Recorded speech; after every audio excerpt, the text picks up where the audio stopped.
Kyagulanyi bw'abadde ava emasindi okwolekera disitulikiti y'e Kiryandongo afulumidde mu kkubo erigwa Ekigumba mu katawuni k'e Kyatiri abawagizi bamwegasseeko okumwerekerako. Tulabyeko ku mbeera y'okubeerana n'okugumiikiriziganya abawagizi ba NRM abadde beenaanisa obulungi mu mijoozi gya langi yaabwe bwe batwaliriza akabanga nga piki bagivugira wamu n'abawagizi ba NUP ababadde bagoberera Kyagulanyi.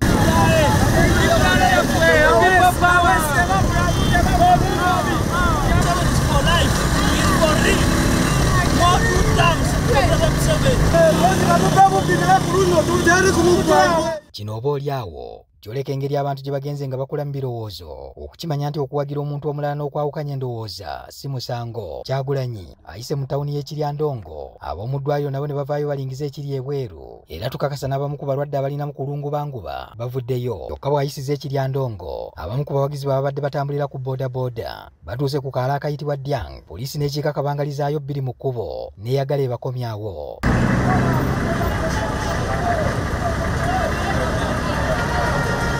Kilomita ntono nnyo nga wakava mu ttawuni y'e Kiryandongo ng'oyolekera ate ttawuni ey'e Bweyale. Poliisi ng'emabega wange bw'olaba weesaliddeko abawagizi ababadde ku boodabooda okubalemesa okwongera okugoberera Kyagulanyi gy'agenda okukuba olukuŋŋaana olwaleero. Kino kitutte eddakiika nga 10 poliisi bw'emaze n'etendewalirwa nga n'abamu babadde batandise okuwaganya mu nsiko n'ebata oboolyawo ng'erowooza nti banaakomaawo.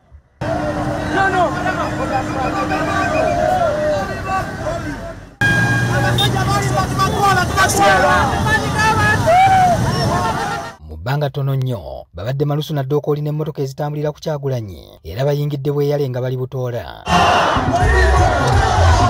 Poliisi ezzeemu okuziba ekkubo esobole okuzza abawagizi ebbali waalyo ku kisaawe e Bweyale waakubye olukuŋŋaana olusoose.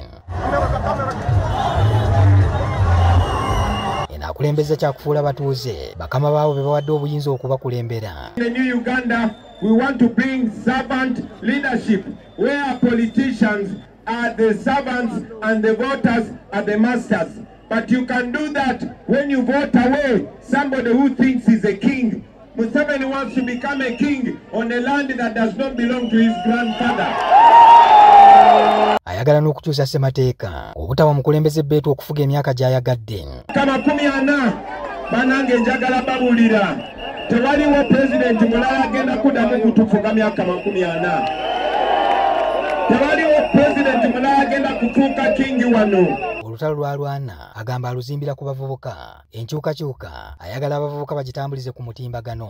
I want to tell you Uganda is full of young people from the west to the east. From the north to the south and the central, Uganda is full of young people. Those young people are you, those young people are us.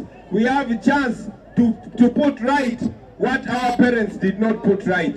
We have an opportunity to clean what was dirtied by the past generation. You can teach your mother, you can teach your father, you can teach your friends. Now they listen to the young people. You have TikTok. Ukiwa na TikTok, ebu nione mkono yako juu.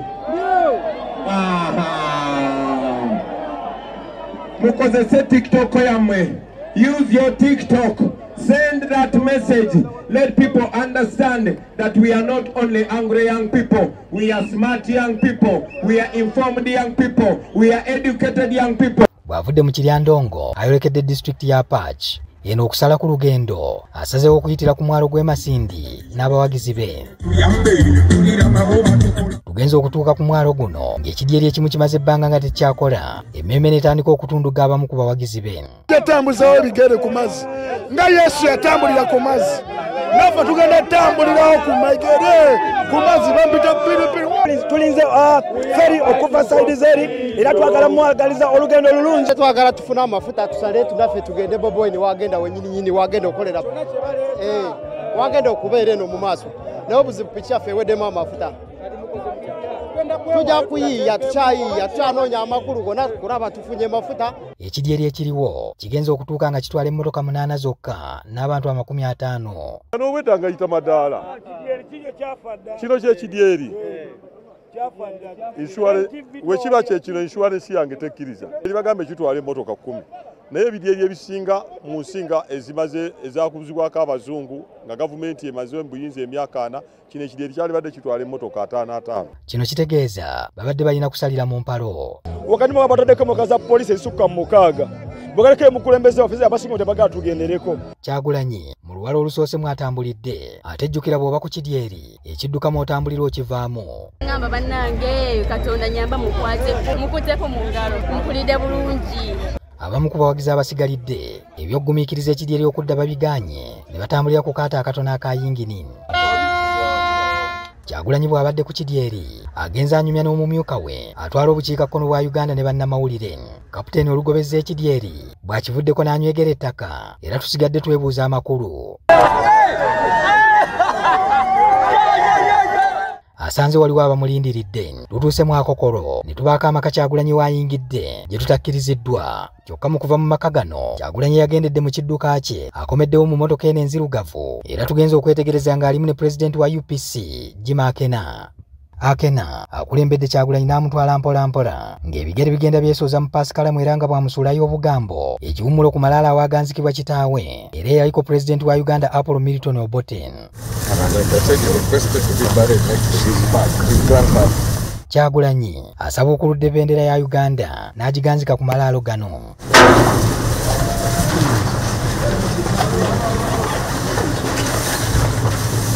Mu buwombeefu obw'ekitalo akutte n'ekimuli n'akiganzika ku malaalo n'adda emabega ebigere nga biibyo n'agakubira tamaamu ate n'agattako n'okuvunnama.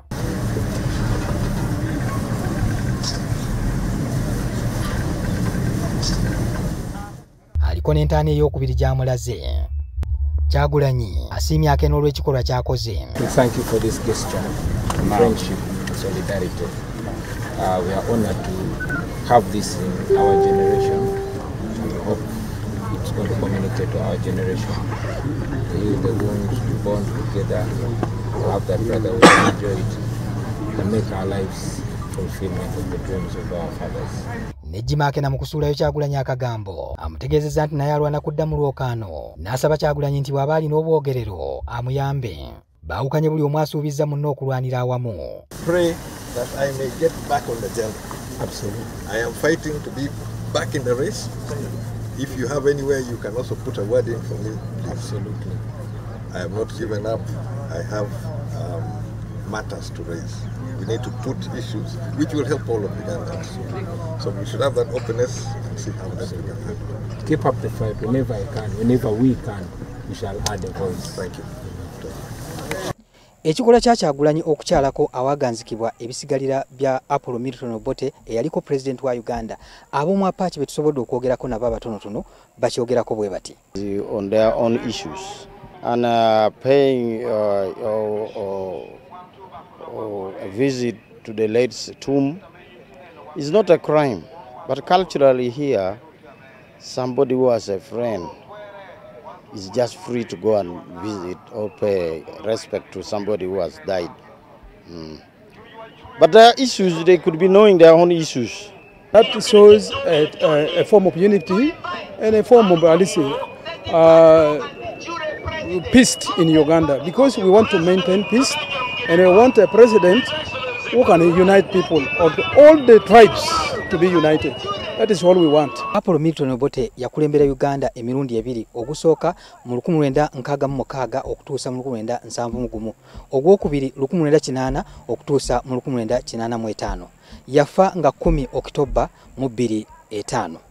Patrick Senyondo, NTV.